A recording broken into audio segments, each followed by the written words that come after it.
ಆಂಗ್ಲ ಭಾಷಾ ಉಪನ್ಯಾಸಕರಾಗಿ ಕನ್ನಡ ಮತ್ತು ಬಂಜಾರ ಭಾಷೆಯಲ್ಲಿ ಸಾಹಿತಿ ಮತ್ತು ಯುವ ಕವಿಯಾಗಿ ರಾಜ್ಯ ರಾಷ್ಟ್ರ ಮಟ್ಟದಲ್ಲಿ ನನ್ನದೇ ಆದ ಒಂದು ಕಿರು ಸೇವೆಯನ್ನ ಮಾಡ್ತಾ ಇದ್ದೀನಿ. ಹಾಗೆ ಇವತ್ತು ಒಂದು ವಿಶೇಷ ಉಪನ್ಯಾಸ ಯಾಕೆ ಅಂದ್ರೆ, ಈ ಸಮಾಜದಲ್ಲಿ ಮಾರಲ್ ಎಜುಕೇಶನ್ ತುಂಬಾ ಪ್ರಾಮುಖ್ಯತೆಯನ್ನ ಪಡೆದುಕೊಂಡಿದೆ. ಆದರೆ ಆ ನೈತಿಕತೆಯ ಒಂದು ಎಜುಕೇಶನ್ ಶಿಕ್ಷಣ ಮಾತ್ರ ಇನ್ನೂ ದೊರಕ್ತಾ ಇಲ್ಲ. ಆ ವಿಷಯದ ಕುರಿತು ಇವತ್ತು ನಾನು ಮಾತಾಡಲು ಬಂದಿದ್ದೀನಿ. ಮೊದಲನೇದಾಗಿ ನಮ್ಮ ಶಾಶ್ವಳ್ಳಿಯ ದಯವಿಟ್ಟು ಸೈಲೆಂಟ್ ಆಗಿರ್ಬೇಕು. ಎಲ್ಲ ವಿದ್ಯಾರ್ಥಿಗಳು ಶಾಂತ ರೀತಿಯಿಂದ ಕುಳಿತುಕೋಬೇಕು. ಮೊದಲಾಗಿ ಶಾಶ್ವಳ್ಳಿಯ ಹುಡುಗರ ಕುರಿತು, ನಮ್ಮ ಮುತ್ತುಮುಖ ಕುರಿತು ಒಂದು ಕವಿತೆಯನ್ನ ಬರೆದಿದ್ದೀನಿ. ಚಿಂತೆ ಇಲ್ಲದ ವಯಸ್ಸು, ಮೊಗದಿ ತೇಜಸ್ಸು, ಬಾಲ್ಯದಿ ಹುಮ್ಮಸ್ಸು, ನಿಷ್ಕಲ ಭಾವವೇ ಸೊಗಸು, ಆಟ ಪಾಠದ ನಡುವೆ ಓದಿನಲ್ಲಿ ಮುನಿಸು, ಕಿರಿದಾದ ಕನಸು, ಬಾಲ್ಯದ ಸವಿ ನೆನಪು. ಓ ಬಾಲ್ಯವೇ ಮರಳಿ ಬಾ, ಓ ಬಾಲ್ಯವೇ ಮರಳಿ ಬಾ. ನೋವು ಕಾಣದ ಮನಸ್ಸು, ಭೇದವ ಕಾಣದ ನಿರ್ಮಲ ವ್ಯಕ್ತಿತ್ವದ ಸೊಗಸು, ಬಾಲ್ಯದ ಆಶಾ ಕಿರಣದ ಆ ದಿನಗಳು. ಓ ಬಾಲ್ಯವೇ ಮರಳಿ ಬಾ, ಓ ಬಾಲ್ಯವೇ ಮರಳಿ ಬಾ. ತುಂಟಾಟಕ್ಕೆ ಸಿಹಿ ಕನಸು, ಜಗಳ ಗಂಟಿತನದ ವರ್ಚಸ್ಸು, ಸ್ನೇಹ ಪ್ರೀತಿಗೆ ಅಪರೂಪದ ಒಗ್ಗಟ್ಟು ಈ ದಿವ್ಯ ದಿನಗಳು. ಓ ಬಾಲ್ಯವೇ ಮತ್ತೊಮ್ಮೆ ಮರಳಿ ಬಾ, ಮತ್ತೊಮ್ಮೆ ಮರಳಿ ಬಾ. ಅವ್ವನ ಕೈಯಲ್ಲಿ ಪೆಟ್ಟು, ಮರುಗಳಿಗೆ ಒಬ್ಬಟ್ಟು, ಬೆಳದಿಂಗಳ ರಾತ್ರಿಯಲ್ಲಿ ಅಜ್ಜಿ ತಾತನ ಮಡಿಲಲ್ಲಿ ಕತೆ ಆಲಿಸುವ ತಪಸ್ಸು. ಓ ಬಾಲ್ಯವೇ ಮತ್ತೊಮ್ಮೆ ಮರಳಿ ಬಾ. ಕೋಗಿಲೆಯ ನಾದವೇ ಇಂಪು, ಬೆಳಗಿನ ಜಾವವೇ ಶಾಲೆಯ ಗಂಟೆಯ ಕಂಪು, ಸಹಪಾಠಿಗಳ ಕಲರವೇ ನಮಗೆಲ್ಲ ಹಕ್ಕಿ ಪಿಕ್ಕಿಗಳ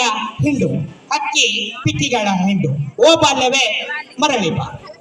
ಚಿನ್ನಿ ದಾಂಡು ಗೋಲಿ ಬುಗುರಿ, ಕಣ್ಣ ಮುಚ್ಚೆ ಗಾಡೆ ಕೂಡೆ ಆಟದ ಕೂಟ, ಗೆಳೆಯರು ಜೊತೆಗೂಡಿ ಆಡಿದ್ರೆ ಅದೇ ನಮಗೆ ಮಮತೆಯ ಕೂಟ.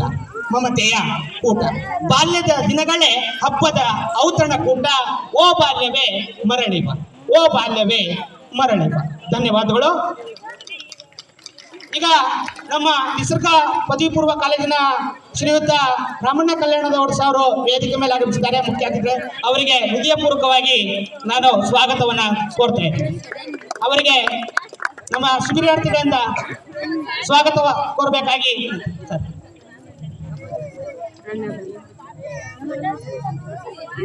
ಎಲ್ಲರೂ ಜೋರಾದ ಚಪ್ಪಾಳೆ ತಟ್ಟೋದ್ರ ಮೂಲಕ ಅವರನ್ನ ಗೌರವಿಸಿ.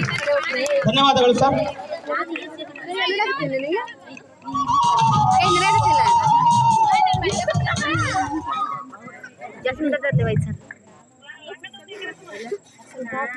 ಇಂದಿನ ಮಕ್ಕಳಲ್ಲಿ ನೈತಿಕತೆಯ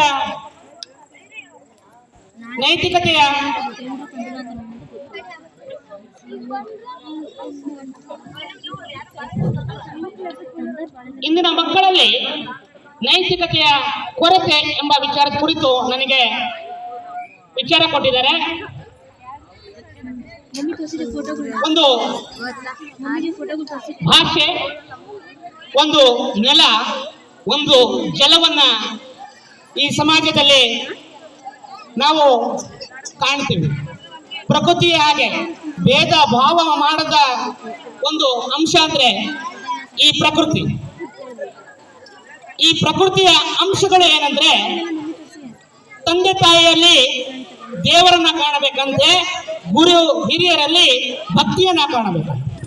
ಗುರು ಹಿರಿಯರಲ್ಲಿ ಭಕ್ತಿ, ತಂದೆ ತಾಯಿಯಲ್ಲಿ ದೇವರನ್ನ ಕಾಣುವಂತೆ. ಹಾಗಾದರೆ ಸಮಾಜದಲ್ಲಿ ಇತ್ತೀಚಿನ ದಿನಗಳಲ್ಲಿ ನೈತಿಕತೆಯ ಅಂಶಗಳು ವಿದ್ಯಾರ್ಥಿಗಳಲ್ಲಿ ತುಂಬಾ ಕಾಡ್ತಾ ಇದೆ, ಕೊರತೆ ಇದೆ. ಯಾಕಂದ್ರೆ ಗುರುವಿನ ಗುಲಾಮನಾಗುವ ತನಕ ದೊರೆಯದಣ್ಣ ಮುಕುತಿ ಎಂಬ ಮಾತನ್ನ ನಾವು ಬಾಲ್ಯದಿಂದ ಮಾಡ್ತೀವಿ. ಇವತ್ತು ಗುರುವಿನಲ್ಲಿ ಭಕ್ತಿ ಕಡಿಮೆ. ವಿದ್ಯಾರ್ಥಿಗಳ ಬದುಕು ಹೇಗಾಗಿದ್ದಾರೆ ಅಂದ್ರೆ ಫೇಸ್ಬುಕ್ ಅಲ್ಲಿ ಮುಖವನ್ನ ತೋರಿಸ್ತಾರೆ, ಇನ್ಸ್ಟಾಗ್ರಾಮ್ ನಲ್ಲಿ ನಿಷ್ಠೆಯನ್ನ ತೋರಿಸ್ತಾರೆ. ತಂದೆ ತಾಯಿಂದಿರು ಧಾರ್ಮಿಕದಲ್ಲಿ ಬ್ಯುಸಿ ಆಗಿರ್ತಾರೆ, ಮಕ್ಕಳು ಮೊಬೈಲ್ ಗೇಮ್ಗಳಲ್ಲಿ ಬ್ಯುಸಿ ಆಗಿರ್ತಾರೆ. ಮತ್ತೆ ಮಕ್ಕಳು ನೋಡಬಾರ್ದನ್ನೆಲ್ಲ ಇವತ್ತಿನ ಸಾಮಾಜಿಕ ಮಾಧ್ಯಮಗಳಲ್ಲಿ, ಟಿವಿಗಳಲ್ಲಿ ಇವತ್ತು ಬಾರಿ ತುಂಬಾ ಅಮಾನವೀಯ ಘಟನೆಗಳು ಮತ್ತೆ ಇತ್ತೀಚೆಗೆ ಬರುತ್ತಿರತಕ್ಕಂತ ಕೆಲವೊಂದು ವಿಡಿಯೋಸ್ ಆಗಿರ್ಬೋದು, ಇದು ಮಕ್ಕಳ ಮನಸ್ಸಿನ ಮೇಲೆ ಅಪಾರವಾದ ಪ್ರಭಾವವನ್ನು ಬೀರ್ತಾ ಇದೆ. ರೀತಿಯ ವಿದ್ಯಾರ್ಥಿಗಳು